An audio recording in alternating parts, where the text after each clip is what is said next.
Ukraine has obviously said the votes are a sham and has vowed to punish any citizens that are involved in them. You've got cities like Mariupol that Russia has effectively reduced to rubble, driven millions of people outside of their homes. And now when people living there are desperate for infrastructure, desperate for food, desperate for support, they're setting up polling stations. Voting closes today in elections being held by Russia in regions it's occupying in Ukraine. Gabriel Gavin is Politico's Russia correspondent. Good morning. Good morning. So which areas in particular are these elections being held? Well, actually, voting's being held across Russia today in what's known as their single voting day. But what's particularly interesting this time around is that all 5 of the regions that Russia occupies, all 5 of the Ukrainian regions Russia occupies, are holding votes as well, or what Russia describes as elections. That includes the 4 regions that have been at least partially occupied since the start of the war last year: Donetsk, Luhansk, Zaporizhia, and Kherson, as well as Crimea, which was obviously illegally annexed in 2014 by Russia. But of course, these are not proper elections. This is occupied land. I was reading one description of it, of Russia trying to show a veneer of democracy. But in reality, it completely violates international law. Well, I don't know how convincing that veneer is for anyone outside of Russia.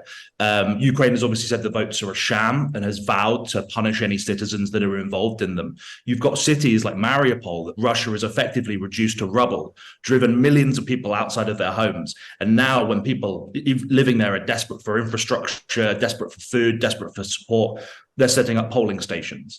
We've seen that Russian soldiers in full uniform are going in to cast ballots. All the candidates virtually are handpicked by the Kremlin. There is no opposition. There's no kind of valid democratic or political process going on. And the Council of Europe has said it's a flagrant violation of international law, which Russia obviously continues to disregard. And now we've got irregularities like, for example, in Ukraine's Donetsk region, they've ended saying they're going to end voting early because simply so many people have apparently turned up to the polls. So it's entirely without credibility, obviously. And I think Russia very much knows that. For me, I think this is more about sending a message domestically to people inside Russia that, look, everything is normal. These regions actually are part of our country, despite the fact that almost nobody else recognizes that to be the case. Do we have a sense of how many people are voting, if people are being forced to vote? And indeed, presumably some people in these regions do support Russia and want to be part of Russia, although many don't. Well, there's certainly a kernel of support for Russia inside parts of eastern Ukraine, despite what people have seen Russians do to the region. That said, it's very, very, very unclear that large numbers of people are actually turning up to these polls, because we've seen that some of these areas simply have just so many refugees, people who've left.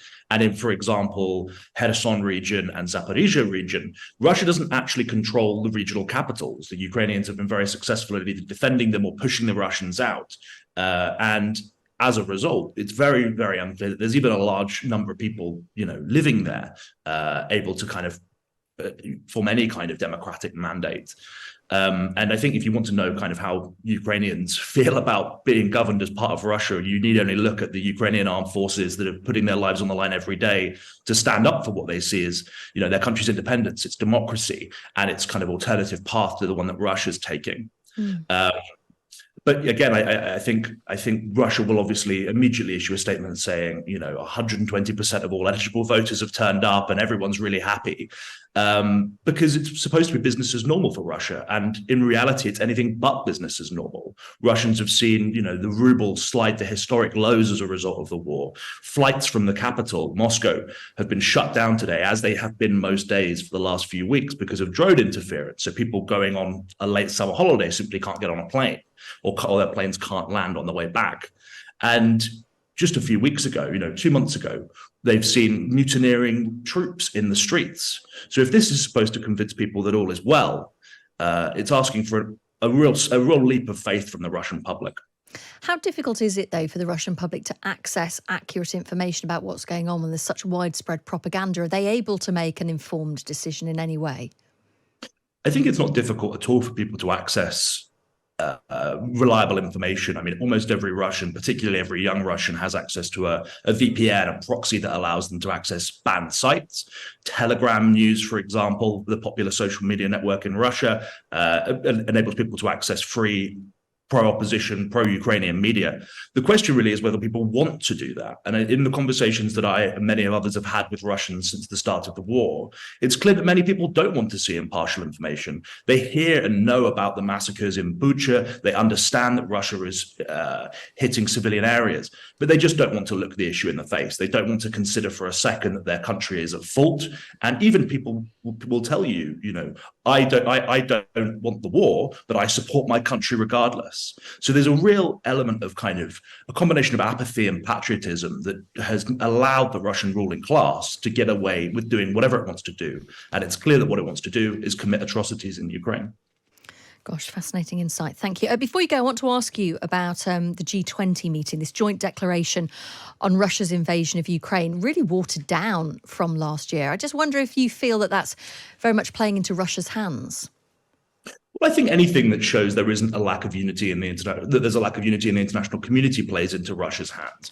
I think what we've seen over the last few weeks is people saying, well, the Ukrainian counteroffensive seems to have stalled, or the Russians, are defending well, or whatever you want to say. But actually, this war seems to be quickly transitioning from a battle on the front lines to a battle around the negotiating table.